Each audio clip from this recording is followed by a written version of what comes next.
Friends, welcome to BSc गुरुजी। गणित कक्षा 10वीं त्रिकोणमिति का परिचय, इंट्रोडक्शन टू ट्रिग्नोमेट्री, प्रश्नावली 8.2, एनसीईआरटी सीबीएसई। प्रश्न संख्या 4, बताइए कि निम्नलिखित में कौन कौन सत्य है या असत्य है। कारण सहित अपने उत्तर की पुष्टि कीजिए। Sine of the angle A plus B बराबर sine of the angle A plus sine of the angle B.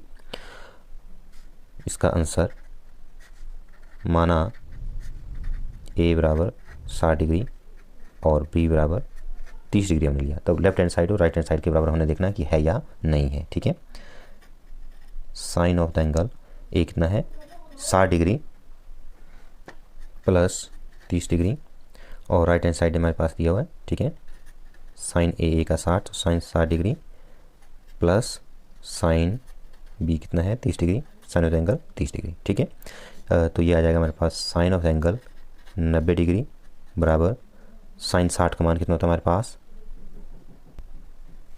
वर्गमूल 3/2 प्लस साइन 30 का मान होता है 1/2। अब साइन 90 डिग्री का मान होता है 1 बराबर वर्गमूल 3 प्लस 1 बटा कॉमन में 2 आ जाएगा, जो कि 1 के बराबर नहीं है। Imply that left hand side does not equal to right hand side. Left hand side जो राइट हैंड साइड के बराबर नहीं है, तो पहले पार्ट के सामने हम लोग लिख देंगे असत्य। ये हमारा सत्य नहीं है, ये क्या है असत्य है। दूसरा पार्ट है, थीटा में वृद्धि होने के साथ साइन थीटा के मान में भी वृद्धि होती है। तो इसका आंसर है हमारे पास, सबसे पहले देखेंगे हम लोग साइन ऑफ एंगल 0 डिग्री, तो साइन ऑफ एंगल 0 कितना होता है 0। उसके बाद देखेंगे हम लोग साइन ऑफ एंगल 30 डिग्री। ठीक है, तो साइन 30 डिग्री होता है हमारे पास 1/2, ये काट के आ जाएगा 0.5। उसके बाद देखेंगे हम लोग साइन ऑफ एंगल 45 डिग्री, तो साइन ऑफ एंगल 45 डिग्री होता है 1/2, जो कि लगभग 0.7 के बराबर आता है। ठीक है, अब इसके बाद देखेंगे हम लोग साइन ऑफ एंगल, इसके बाद हम लोग लेंगे साइन ऑफ एंगल 60 डिग्री बराबर किसके बराबर होता है वर्गमूल 3/2। जब हम इसे सोल्व करेंगे तो आएगा ये 0.87 लगभग। ठीक है, इसके लगभग आता है।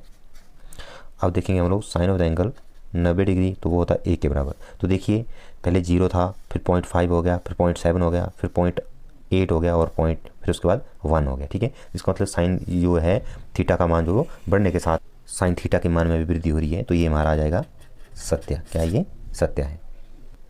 इसका आंसर है हमारे पास कॉस ऑफ एंगल 0 होता है हमारे पास 1 के बराबर।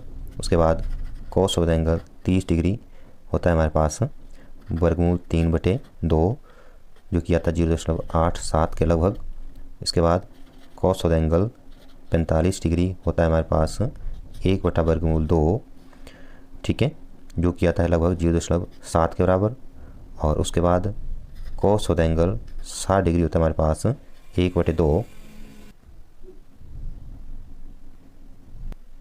देखिए कोस 0 पे 1 है, 30 पे वर्गमूल 3/2 और कम हो गया, 45 पे 1/2 0.7 हो गया, कोस 60 पे 0.5 हो गया। देखो 1, फिर 0.8, 0.7, 0.5 एंड 0। इसका मतलब क्या हुआ, थीटा में वृद्धि होने के साथ कोस थीटा के मान में वृद्धि होती है, नहीं होती है। ये क्या है गलत स्टेटमेंट है। ये क्या आएगा असत्य,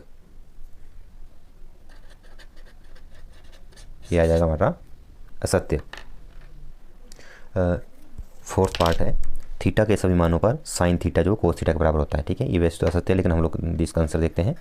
मान लो साइन ऑफ एंगल 30 डिग्री का मान क्या होता है हमारे पास, ये होता है हमारे पास 1/2 और cos of the angle 30 degree ये होता है हमारे पास वर्गमूल 3/2। अब 1/2 जो है वर्गमूल 3/2 के बराबर नहीं है, तो पहली स्टेटमेंट तो ये गलत हो गई।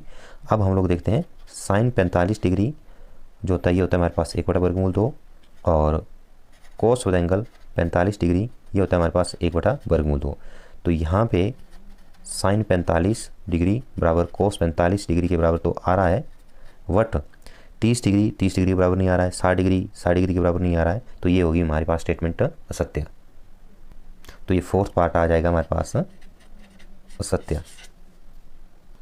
अब इसका फिफ्थ पार्ट है, ए बराबर 0 डिग्री पर कोट ए परिभाषित नहीं। तो इसका आंसर होगा हमारे पास cot of the angle 0 degree किसके बराबर होता है 1/tan 0 डिग्री के बराबर होता है, बराबर 1/tan 0 का मान होता है 0। जो कि हम परिभाषित नहीं कर सकते, है ना, बराबर परिभाषित नहीं, क्योंकि किसी भी संख्या को हम लोग 0 से भाग नहीं कर सकते, ठीक है। तो ये हमारा सत्य है, तो ये आ जाएगा हमारा सत्य। Thanks for watching, please like share and subscribe my YouTube channel BSc Guruji.